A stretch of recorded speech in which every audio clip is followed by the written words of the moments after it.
Cause they're taking us down the road, baby. 13, first driving lesson. Doing it like a real man supposed to. Teach our sons.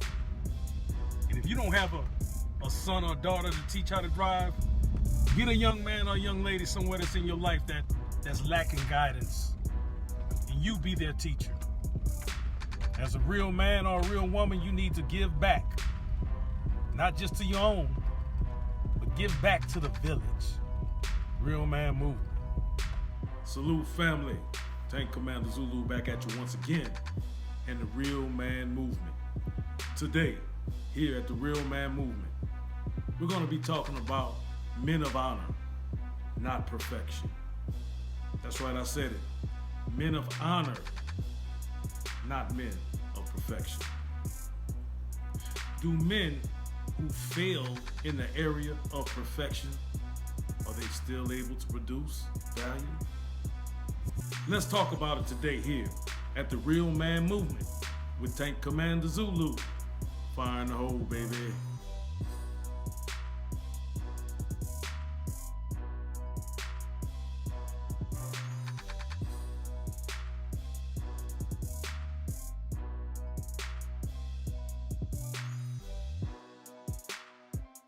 Salute, family. Tank Commander Zulu back at you once again in the Real Man Movement. Before we get into the topic of discussion, which is men of honor, not perfection, I would like to invite everybody to become a subscriber to the channel. If you are not a subscriber, you need to subscribe today. I also need you to give the videos a thumbs up, like the video, and also leave a comment. If you have an objective point of view, that's very fine, long as you keep it respectful. But leave a comment. Let the Tank Commander know that you're feeling these videos, that you're feeling what I'm saying and what I'm trying to produce.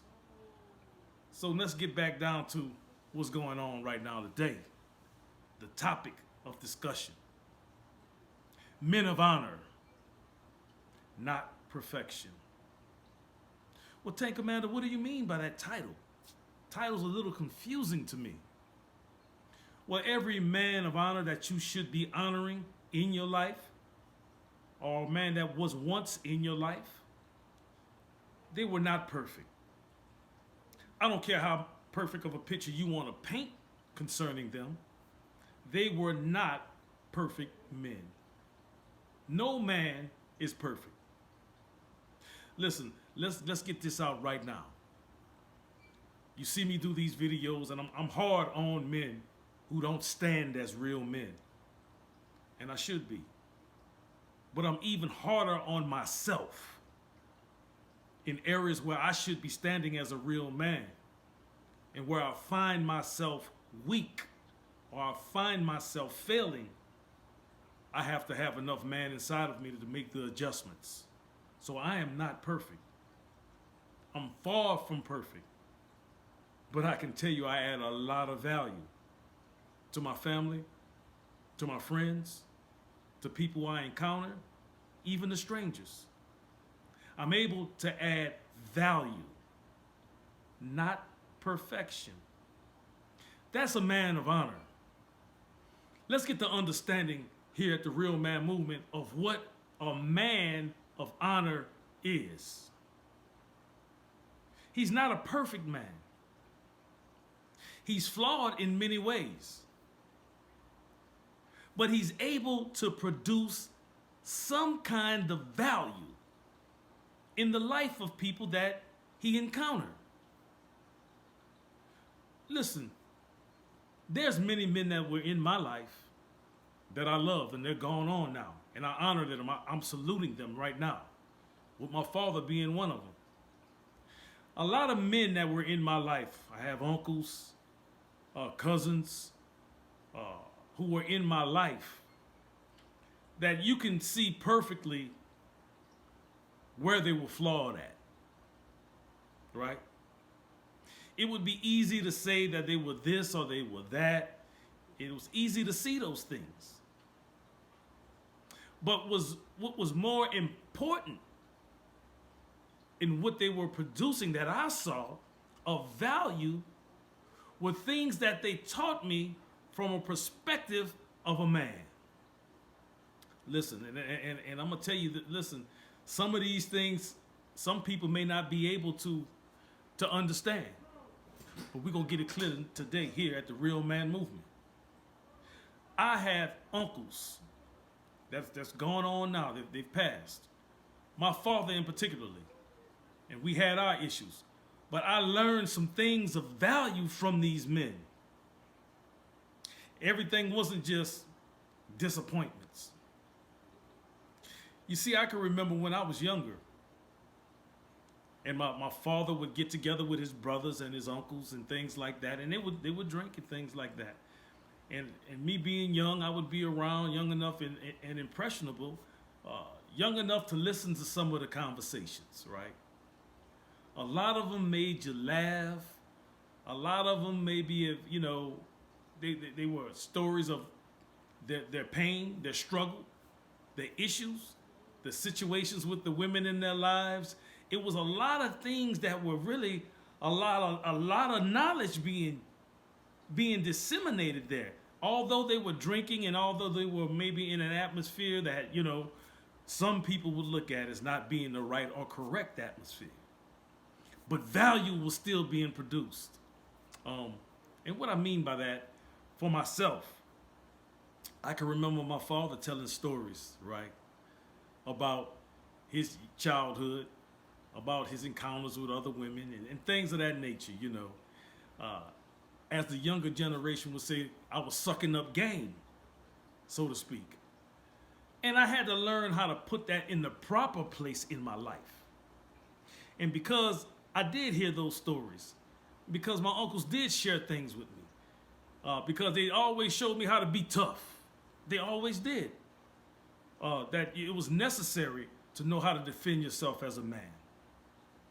Those are things that I took, and as I became older and I became my own man, as I went from childhood into manhood, some of those things were so valuable that I still live by them today. Now, let me get this straight to everybody that's listening. I changed my life totally around. And I'm still not perfect. You can say you changed your life and whatever. You're still not going to be perfect. But you still can produce value. Don't let your imperfection be the deciding factor on who you are and who you can positively influence. Everybody got a story to tell. Everybody wants to be looked at as though they're doing things right all the time. And that's simply not true. I don't ever want to come off that way. And if I do, I apologize to my listeners and those supporters of the channel. Listen, I got issues, and I understand that. And I work through them from a real place in a real perspective. Not a phony place or a phony perspective. Understand, men, real men, you are not perfect, but you are valuable. That's the definition of a man of honor. So when I think about my father, he separated with my mother, at times was abusive, did drinking, a lot of drinking, was an alcoholic. All of those flaws I'm able to see plainly, and many other people can see them plainly.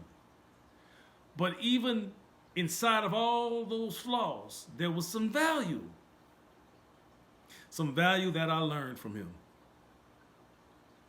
Some things I adopted, I had to let go. But other things I've kept with me to this day. And it's made me become the man that I am today. A man of honor. A man of value. Not perfection.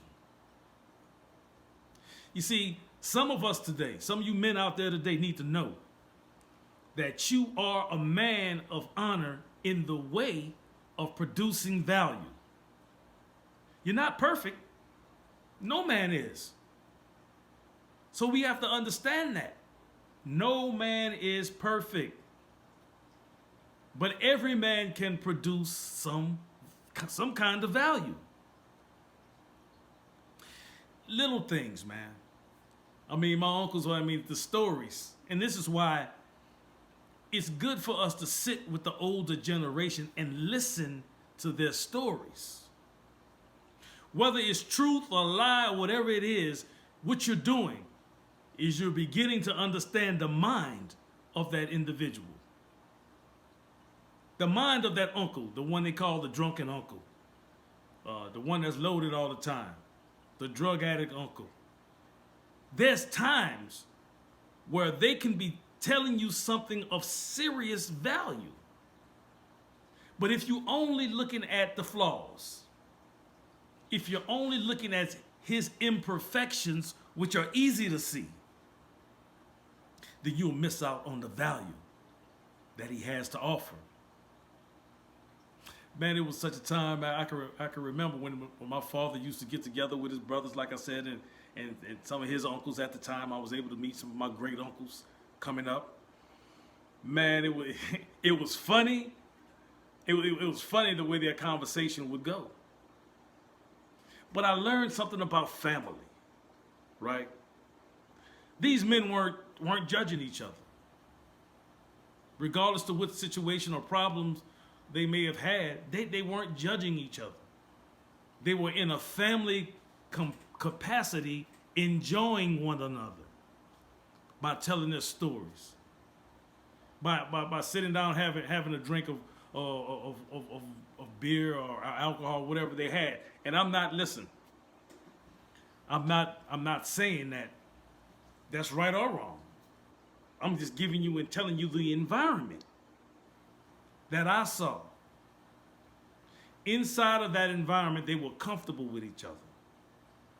They always taught me to defend family, to be about family, even though sometimes they broke up, their own families were broken.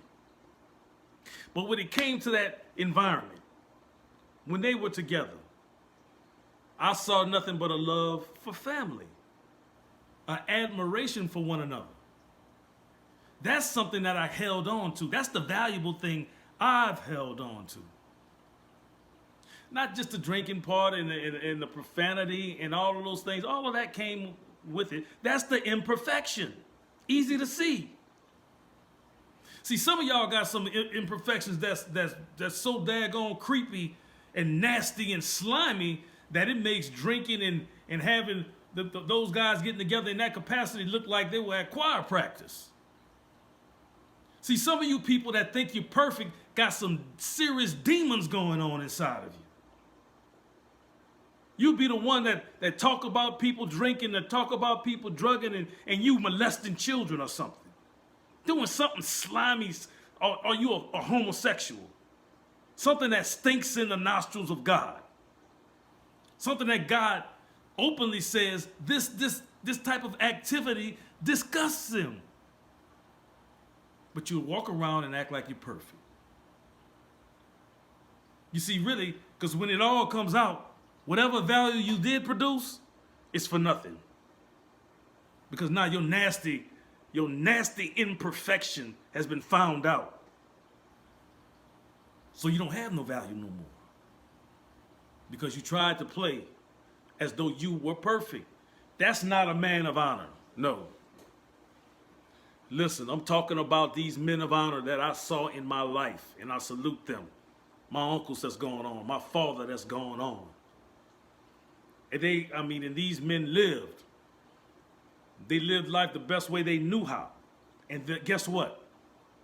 They were imperfect. They were not perfect. Neither are you, neither am I. We are not perfect. But we can still produce value. You know, I don't ever want to be put in a situation where I'm trying to explain my imperfection to anyone. No man he should never be put in a place where he has to explain his imperfection to people. Now, the place he should be standing in is that letting you know he's not perfect. I'm not trying to portray a role as though I'm perfect. I have to understand that. You may accomplish many things of value in life. You may do mighty things in your life, but you are not perfect. But you still can produce value. You know, in the Bible, in the book of Judges, there was a man named Samson. He was a Nazarite. God had gifted him and blessed him with amazing strength. He gave him that strength to fight off the Philistines, who were enemies of Israel. And Samson represented Israel. He was God's tool to keep Israel safe. His job was to destroy as many of the enemies of Israel as he could, which were the Philistines. Philistines, however you want to pronounce it. But now here's what happens with Samson. He's a good-looking man. He's strong. And he's a defender of his people. That sounds perfect, right? That's how that's how we as men sometimes want to portray ourselves, as Samson. But as well as Samson, as handsome as he was, as strong as he was, as many Philistines that he defeated, he was imperfect. Why? He had a weakness for Philistine women. And he would sleep with prostitutes. He was married, but he'd go sleep with Philistine prostitutes, and he fell, and the Philistines knew they couldn't do nothing with him physically, but they saw his flaws. They saw his imperfection. It was women.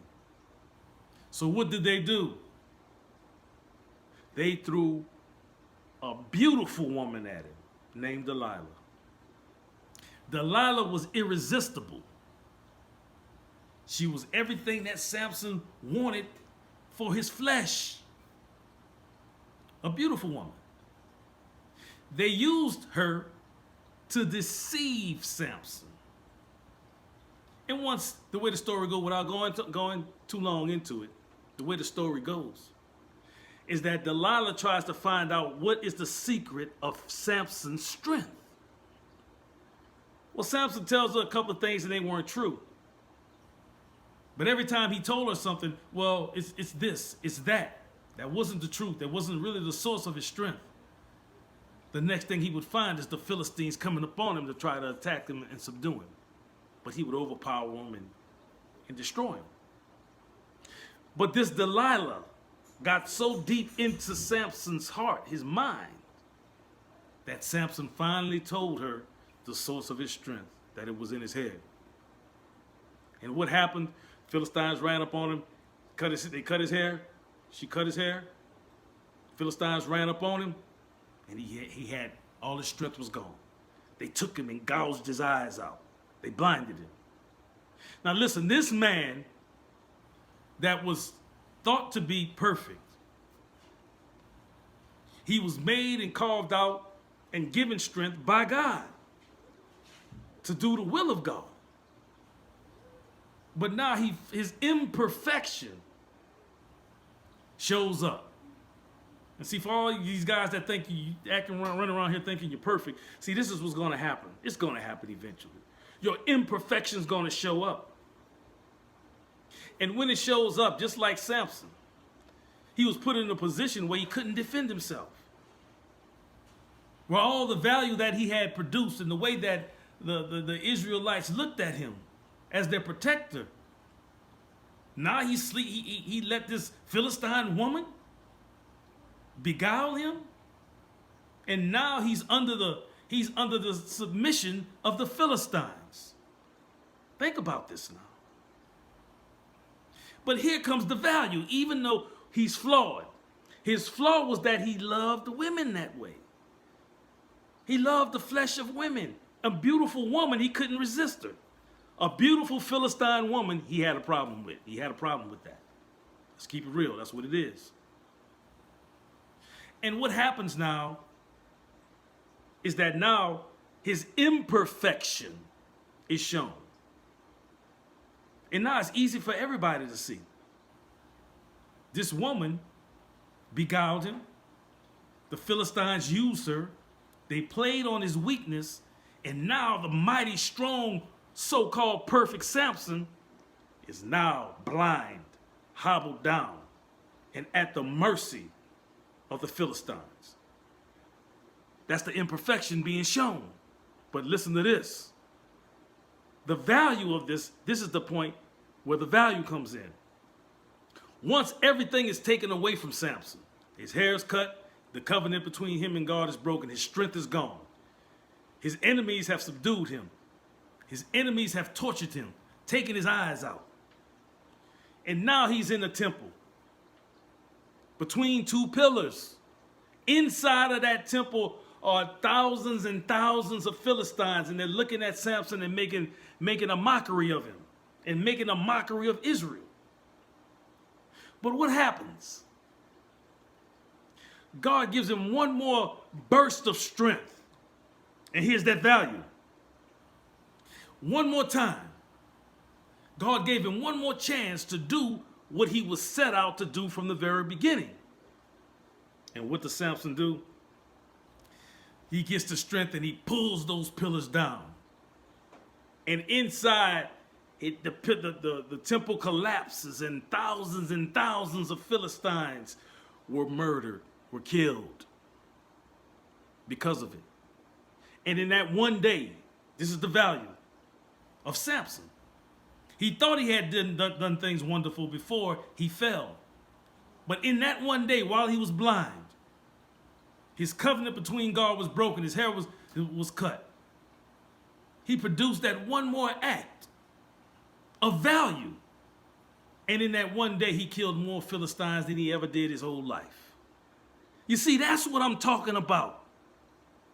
Go read the story yourself in the book of Judges in the Holy Bible. That one act of value, even though he was imperfect, he's caught in his imperfection. He's in his imperfect state. That's when he produced his most value. You would have thought that his most value would have been produced when he was strong, when he was healthy, when he was on top of things. No. Your most value is seen when you're in your imperfect state, like Samson was. So I'm saluting men today. Salute to the men that were in my family who were in their imperfect states and still produced value. They produce some value to me. I have uncles right now, and I love them. Because when we do get together, I listen to their stories. We laugh. And it reminds me of when my father and his uncles were together. Although I don't drink, it's okay if he does.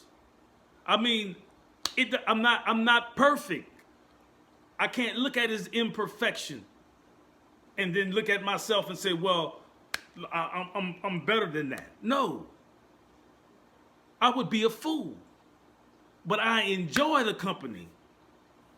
I enjoy what I learned, the understanding of family in whatever environment they are in. Respect and love for one another in whatever environment they are in.